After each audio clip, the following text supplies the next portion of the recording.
Tales of the Multiverse presents The Travelers. The sun rose majestically over the horizon in front of the Muller family farm.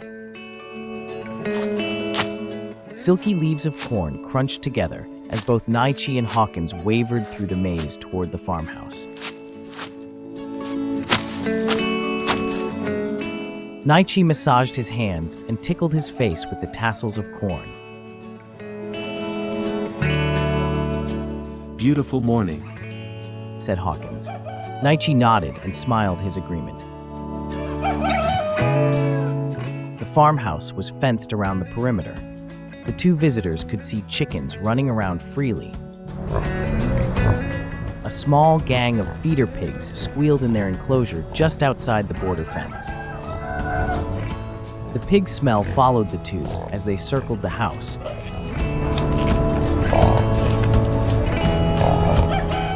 Mrs. Muller caught sight of them from her open kitchen window. Hello there. We'll be right over in a minute, yelled Mrs. Muller in a friendly tone from the open window. Both gentlemen waved a friendly response. Hawkins opened the gated entrance to the property. They stepped cautiously onto the land where Greta Muller had lived with her parents until the night she disappeared. Chickens came to greet them. Naichi chased one around the yard for fun until he abruptly stopped in an area without grass, but tire tracks marked in the dirt.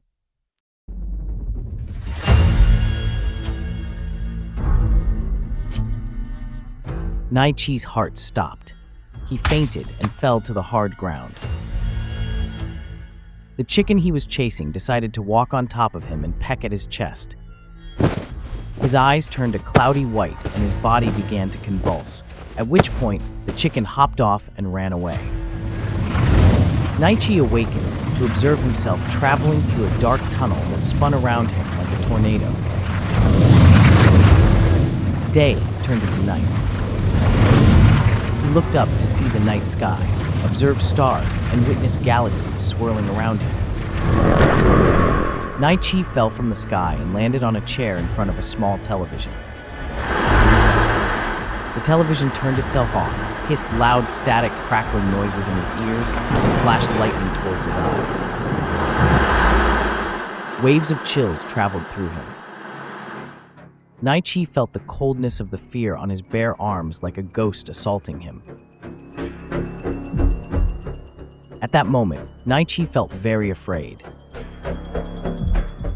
A large doll face appeared on the screen, its eyes fixated on him. The eyes grew larger and more interested in Naichi. Naichi grew more afraid. Suddenly, the face popped out of the screen in 3 dimensions. It shouted a loud "Hello" that seemed to reverberate across the room.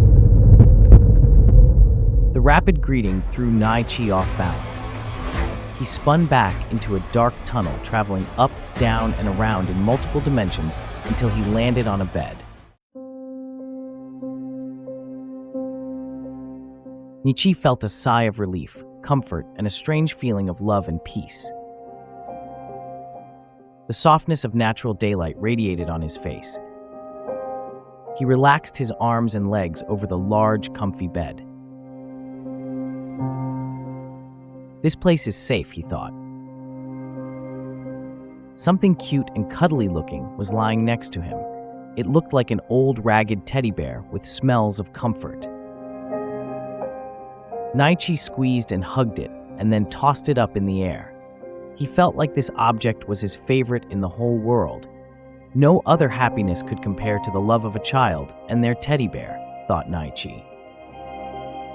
He felt that happiness. Happiness and love turned into fear when the toy began to move its arms and legs. Naichi began his mental escape once again, but caught himself. He forced himself back to observe the scene.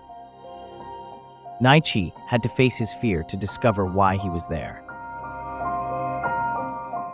The darkness of the room slowly turned back to daylight as he observed the plush teddy bear dancing on the side of the bed. It started to play the game of peekaboo with him. Naichi laughed. What's so funny, Mama? Asked the plush teddy bear. You. Replied Naichi. The words came out naturally, as if he had been there in person. Naichi ran his fingers through his hair nervously and then yawned as he felt tired. He let the bed sheets down from his breasts to inspect. Nice body, he thought. Where are we going? Asked Naichi. Going? You are silly. We are already here. We are safe. Replied the teddy bear. Who are you? Asked Naichi towards the plush bear. That's when the teddy bear grew curious and started to pounce in Naichi's face. The bear looked into his eyes and studied him. The bear then took his plush arms to move Naichi's face towards his own. That's when the toy bear noticed his human owner's eyes were cloudy. Who are you? The plush bear shouted back. The room shifted back into darkness. Naichi was sucked up and away through a tornado of water. He fell into a dark lake that reflected the night sky and moon on its surface. Naichi felt a total loss of control of his essence as he drowned in the dark lake. Deeper and deeper, he fell into its cold waters. Naichi felt something capture him. It pulled him up from the deep and lifted him above the water's surface. He was no longer drowning.